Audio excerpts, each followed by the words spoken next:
વસંત પંચમીનું મહત્ત્વ. એવું કહેવાય છે કે વસંત પંચમીના દિવસે જ પ્રકૃતિમાં નવો સંચાર થાય છે. ખેતરોમાં પીળા ફૂલો લહેરાય છે અને ઠંડીની વિદાય સાથે વસંત ઋતુની શરૂઆત થાય છે. આ દિવસને અત્યંત શુભ માનવામાં આવે છે. આ દિવસે કોઈ પણ જ્યોતિષીને પૂછ્યા વગર લગ્ન, ગૃહ પ્રવેશ કે નવા કાર્યની શરૂઆત કરી શકાય છે.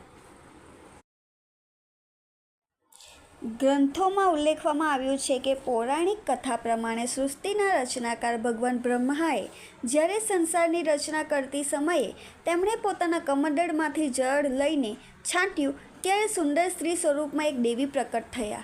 તેમના એક હાથમાં વીણા અને બીજા હાથમાં પુસ્તક હતી. ત્રીજામાં માળા અને ચોથો હાથ વર મુદ્રામાં હતો.